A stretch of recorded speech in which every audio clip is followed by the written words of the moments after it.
Most women over 40 know that they should be lifting weights, and very few actually do it. After 8 years of training every single morning, including through a knee surgery, hypermobile joints, and a full program redesign, I can tell you that the gap is not willpower. It is having the right system. So today, I am walking you through my system so you can copy it and make strength training a lasting habit for you.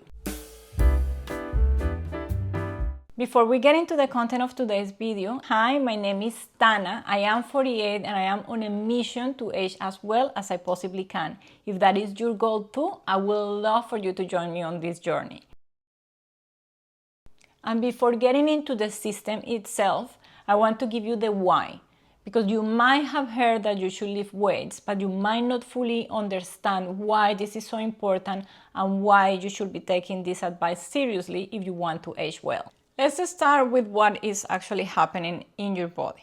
After 40, we begin losing muscle mass naturally at a rate of about, 3 to 8% per decade, and that rate will accelerate after 50.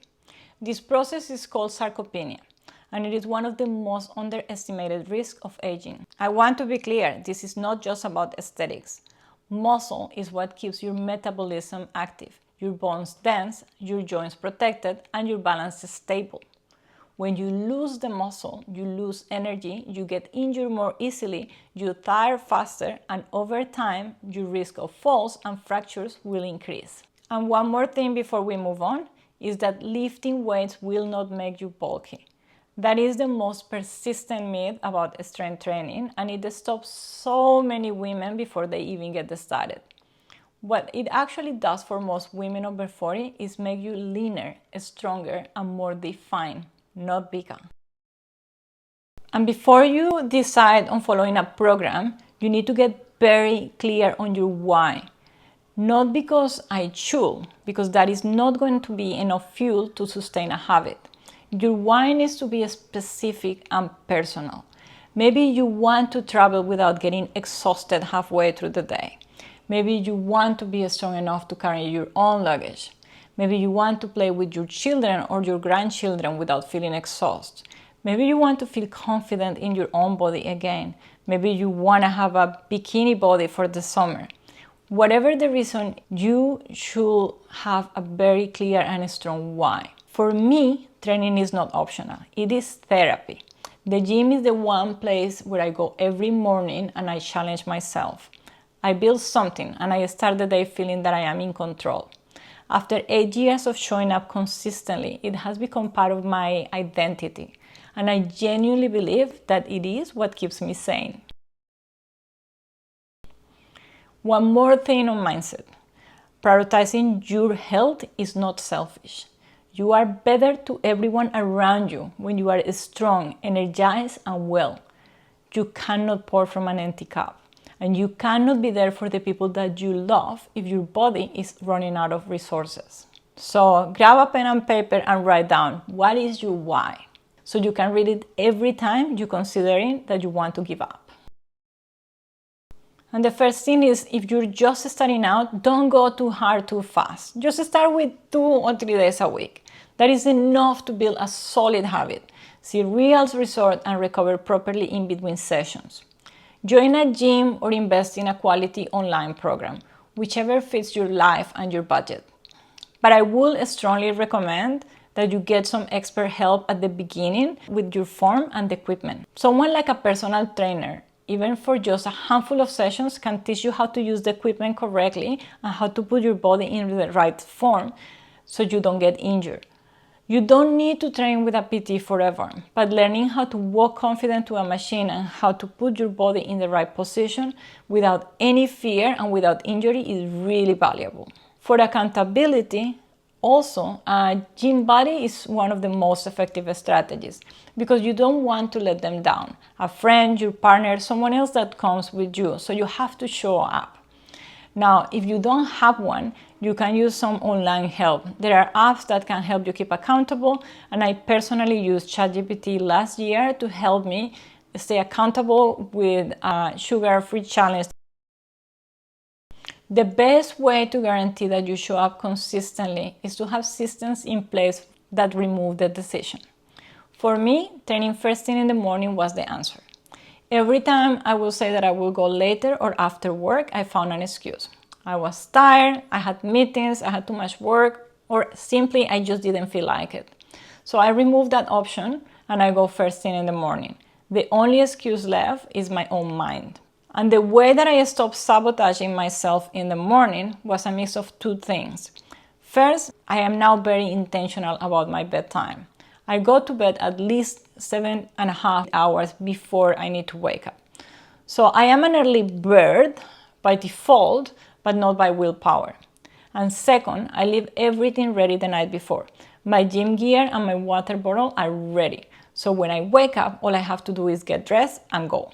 You might not be an early bird, but the principle will be the same for you. Know what will get in between you and your workout, and what excuses you will reach for, and build systems that neutralize them before they happen. The goal is for training to become something that you do without even having to think about it. Hey, just a quick break. Have you ever tried strength training before? Do you have a favorite exercise? Just let me know in the comments. I would love to hear from you. This is a part of the conversation that I wish that someone had with me years ago. I spent a long time in a painful cycle. I trained hard for a couple months, then I got injured, then I stopped, then I recovered, then I started again, and then repeat. I was doing weightlifting classes and I was working with personal trainers, but I kept getting hurt. And what I didn't know then is that my anatomy was working against the type of training that I was doing. I eventually saw a sports doctor and that changed everything. I was diagnosed with patella alta, which means that my kneecaps sit higher than the normal, and also have hypermobile joints, which means that my ligaments are more flexible and my joints are less stable. My body simply is not built for high-intensity training, and those repetitive fast movements or certain exercises like barbell squats and lunges make it very irritated and sore. I did find this the hard way after I had to get knee surgery. That same doctor also referred me to a sports physiologist who understood my anatomical profile, analyzed my entire routine, and rebuilt it with me from scratch. And I have not had a serious injury since. So if your excuse is that you're getting injured or you're worried about injury, please see a sports doctor, not just a PT or a physiotherapist. Find a medical professional who can assess your actual structure, and that will probably save you years of trial and error. But exercise is only half of the equation. And what you eat, and specifically how much protein you consume, is what actually builds that muscle. For most women, you need to aim for roughly 1.6 to 2.2 grams of protein per kilogram of body weight per day. I do track my food intake to stay accountable of my protein and calorie targets. And one of the simplest strategies that I use is keeping no junk food at home. And when the snacking urge hits, and it does, my options are limited to only the good stuff. Before I head to the gym in the mornings, I also take 5 grams of creatine monohydrate and a scoop of pre-workout from White Wolf. During the training, I put a scoop of White Wolf BCAA powder mixed into my water bottle, and I drink those while I am training. I'll link those products in the description below. And please note that those could be affiliate links, which means that I might earn a small commission if you purchase through them, and not extra cost to you. If you found this video useful, please give this video a thumbs up and share it with anyone that you think might benefit from it. And if you're new here, I would love it if you subscribe to my channel. It shows me your support and it helps me create more content like this for you. Please let me know in the comments where you are in your strength training journey. I would love to know. In the next video, I am going to cover why muscle might be the most important longevity tool that you have and why that matters more than people realize. I look forward to seeing you there.